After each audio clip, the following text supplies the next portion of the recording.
Thank you, Mr. President.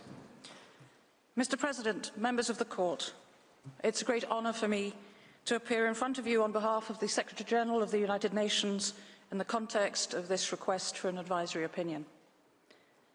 At the outset, I want to underline that the Secretary-General is making every effort to alleviate and bring to an end the ongoing and persistent human suffering of the population in Israel and the occupied Palestinian territory, including the hostages and their families and all those affected by the ongoing armed conflict. There is an urgent need to return to a ceasefire and for the parties to respect their obligations under international law. The Secretary-General has consistently reiterated his strong and unequivocal condemnation of the abhorrent acts of terror by Hamas and other Palestinian armed groups on 7 October 2023. He has also repeatedly called for all the hostages to be released immediately and unconditionally. No humanitarian aid or commercial goods have been allowed into Gaza since the 2nd of March, which has devastating humanitarian consequences in the Gaza Strip. The Secretary-General continues to call for humanitarian aid to reach all people in need. As I stand before you, 295 United Nations personnel have died in Gaza since the 7th of October 2023. Mr. President, the request in General Assembly Resolution 79232 that the Court render an advisory opinion focuses on the obligations of the State of Israel. This statement will therefore do likewise. Before doing so, I want to reiterate that all parties to a conflict must comply with all their obligations under international law, including international humanitarian law and international human rights law at all times. In the context of the situation in Israel and the occupied Palestinian territory, Israel, the State of Palestine, and non-state actors, including Palestinian armed groups such as Hamas, have obligations under international law that must be observed. Mr. President, members of the Court, the purpose of this oral statement is to assist the Court in the present advisory proceedings concerning the obligations of Israel as occupying power and member of the United Nations, with regard to the presence and activities of the United Nations in and in connection with the occupied Palestinian territory. The United Nations has a special and direct interest in these proceedings. Detailed information has already been provided in the written statement on the presence and activities of the 13 United Nations entities in the occupied Palestinian territory. So I will not repeat that information today. I shall confine myself to pointing out that all these entities are subsidiary organs of the United Nations within the meaning of the Charter or form part of the United Nations Secretariat. In this respect, I would stress that the status of these entities is irrefutable. These entities are engaged in the unhindered supply of basic necessities essential to the survival of the Palestinian civilian population. Also, in some cases, these entities are engaged in the provision of basic services and humanitarian and development assistance in the interest of the Palestinian civilian population and in support of the right of the Palestinian population to self-determination. Today, I will present my remarks as follows. First, I will refer to Israel's obligations as the occupying power, and second, I will refer to Israel's obligations as a member of the United Nations. Members of the Court, I will now elaborate on the obligations of Israel as an occupying power. After making initial preliminary remarks, I will turn to three specific issues.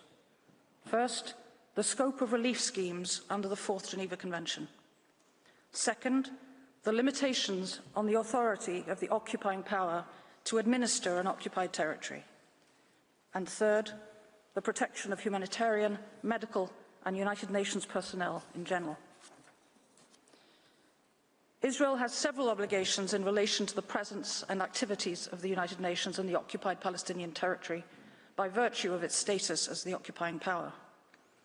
These obligations include the following obligations under international humanitarian law: the overarching obligation to administer the territory for the benefit of the local population, the obligation to agree to and facilitate relief schemes, the obligation to facilitate the proper working of all institutions devoted to the care and education of children, and the obligation to maintain the medical and hospital establishments and services, including those set up by United Nations entities.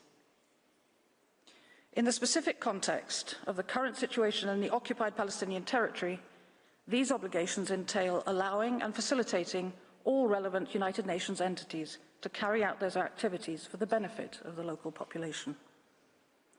In addition to international humanitarian law obligations, international human rights law obligations are also applicable to the conduct of Israel with regard to the occupied Palestinian territory. This includes respecting the decisions of the representative of the Palestinian people to receive basic goods and services from the United Nations entities in order to fully enjoy their right to self-determination. Israel is bound to respect the decision of the Palestinian people on the manner in which the dependence of the West Bank, including East Jerusalem and Gaza, on Israel for the provision of basic goods and services should be reduced. Israel has the obligation to render assistance to such activities of the United Nations. Mr. President, members of the Court, against this background of an overarching framework, I would like now to move specifically address 3 points of international humanitarian law. First, I would like to address the scope of relief schemes under Article 59 of the Fourth Geneva Convention. I recall that under Article 59, the occupying power is required to agree to relief schemes and facilitate them if the whole or part of the population of an occupied territory is inadequately supplied. Article 59 refers to relief schemes in general. The plain terms of Article 59 do not limit relief schemes to objects that are urgently needed for the survival of the civilian population.